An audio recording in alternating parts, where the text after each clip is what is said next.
How can I introduce super synergy of United Heart and grow with contractors who are only concerned about the smaller leg?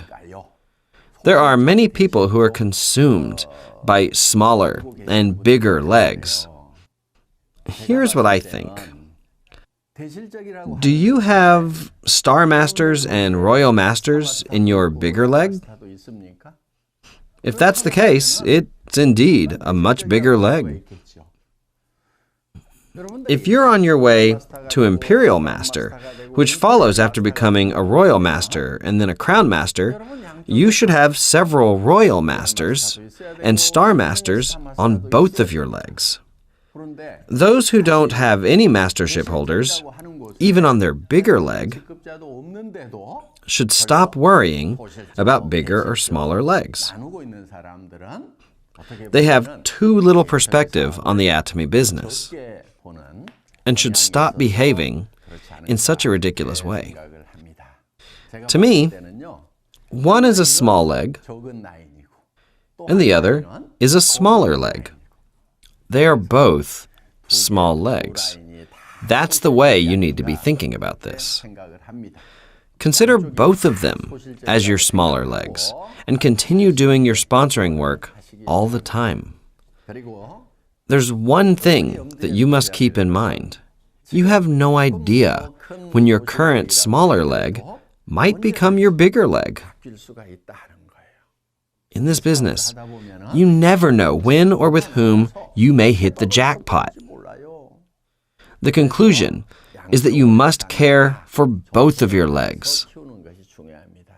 Among many successful royal leaders, there have been many cases of smaller legs overtaking the bigger legs, and thus the tables have been turned many times.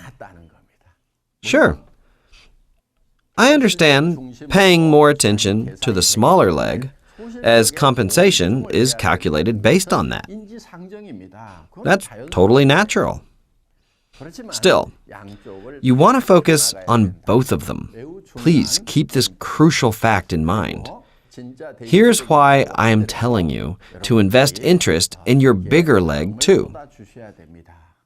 Later, when both of your legs finally become big, and you become a successful leader who is paid handsome compensation, when you're raking in money, if you aren't respected by your partners, your success is really only a half success. That's why, in addition to making a lot of money, you truly want to become a complete, respectful leader. When both of your legs are still little, you should never neglect your bigger leg. Both your small leg and your smaller leg must be well cared for. Got it? All right.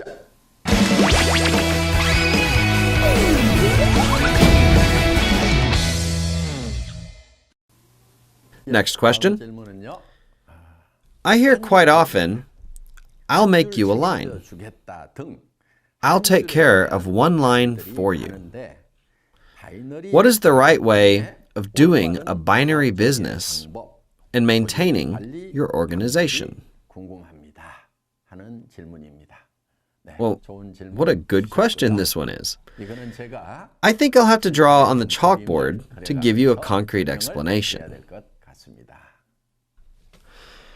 The best way to expand your business. I believe that there's no such thing as a sure thing. I'll share with you what's been talked about frequently. It's something like this. I heard there's such a thing as a sponsor line. The sponsor line is also called the original line, which will be totally taken care of by the sponsor. Therefore, all you need to do is look after the B line, and the rest will naturally be taken care of. This person right here says the same thing to others. You just need to worry about one line. The rest is automatic. In that case, this person manages this line like this, and that person there nourishes the original line like this. This line here becomes another original line by this person, and that person there nurtures his original line and tells another to only worry about one line. At first glance, this really does sound like a great idea. That person over there goes on like this, and that person goes on like this, and this person goes on and on and on. And then this person succeeds, and this person succeeds, this person succeeds, this person succeeds, and then this person succeeds. Again, that person goes that direction, and with his original line, and he only worries about one line. This is what people think works. People hear that it's actually one-line marketing, which sounds a lot easier than doing binary marketing. It can be a very tempting proposition. This sounds so appealing that many people fall into that trap. This is why I will go over in detail what problems might be caused by doing it this way in the scope of Korea's network marketing history. These are potential problems such a practice can cause. Let's say person A was told one line would be taken care of, and that he just needed to take care of his own line. Person A's line went down smoothly like this, since he only had to worry about one line. His organization expanded and grew in a very satisfying manner. Let's take a look from another sponsor's perspective up here. He should have a B line over there, and sure, his B line is formed like this. When the sponsor's line over here is doing well, would he add more people to this line? Or would he add more people over there to his B line? Needless to say, adding more people to the B line is more beneficial to him. If that occurs, the person who was concentrating on the line here, believing this line was big, and now the sponsor's line is faced with a totally unexpected situation. For that person, this line becomes the bigger leg, and the original line becomes the smaller leg. He was told that the sponsor's line was the original line and the bigger leg, and to focus on the other line. But now, he's faced with this kind of problem. In the end, the other sponsor and person A wind up fighting and risk destruction of the entire thing. In some severe cases, okay, I'm going to stick to this line. If you don't keep your word, I will destroy you. They become spiteful, and the situation escalates to some very ugly destruction. They wind up in a mutually harmful situation. Actually, that case happened when this person's line grew well. This person's line grew well, but he was told that the original line would be guaranteed. Still, this kind of problem couldn't be avoided. Another problem that can occur in this situation is that the original line grows well while your line doesn't. Since your line doesn't expand, you're not making any money, which creates even worse problems. Another lesson. This is not a smart way to start out. Between this well-balanced group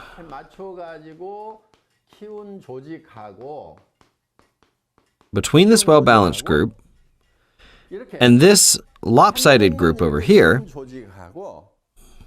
if the sales of both groups are the same, will group A or B bring more compensation to its members?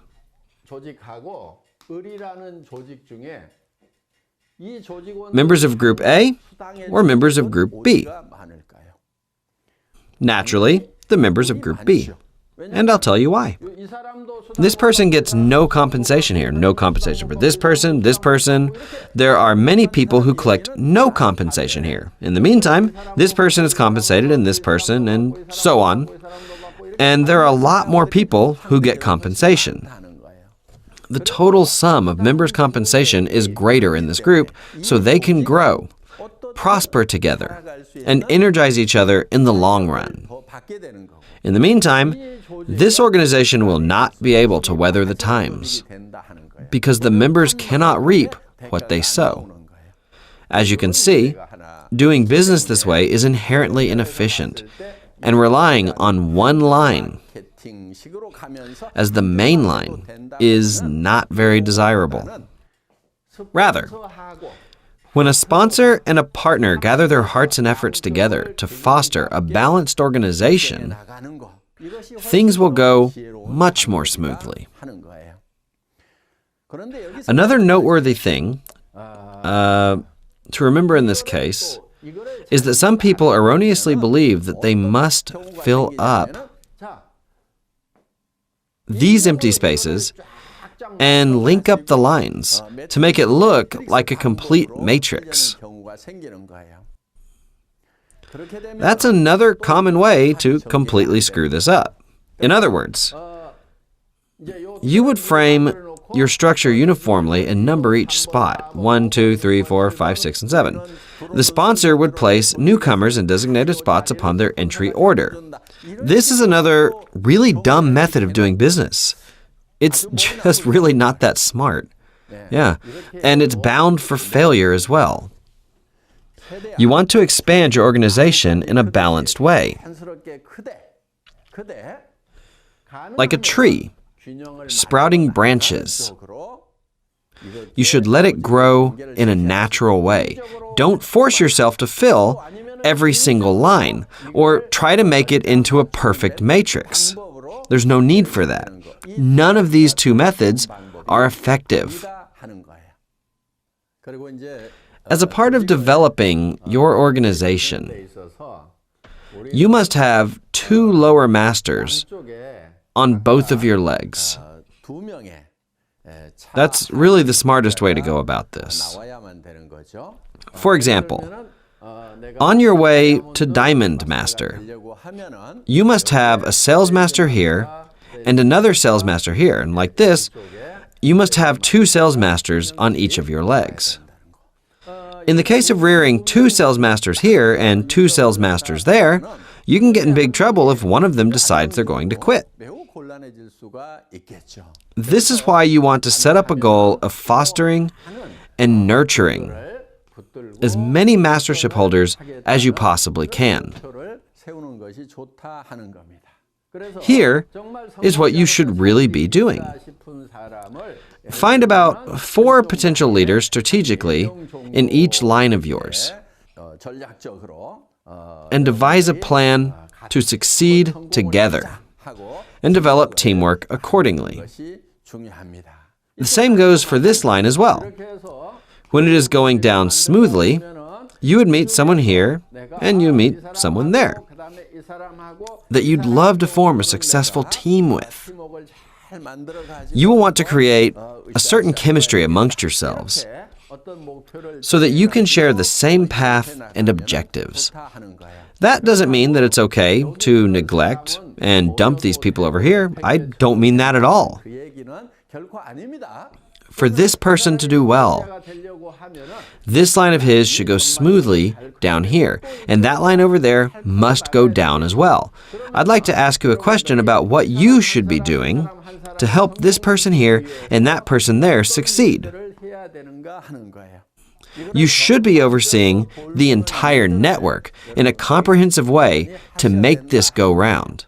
However, once your organization is running, things can get too overwhelming for you. That's when the Atomy success system comes in handy. You can't just handle everything on your own, so you should utilize our system with the Success Academy, one-day seminars, or center meetings held on a daily basis. You can lead them to those seminars, which will lead them to success for you.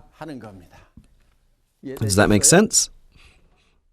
Q&A with Dreamy Gill Park.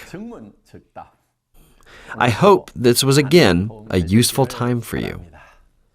Now, there's only 1 month left. Time sure does fly. Have a fruitful end quarter, and let's meet again in the new year with renewed energy.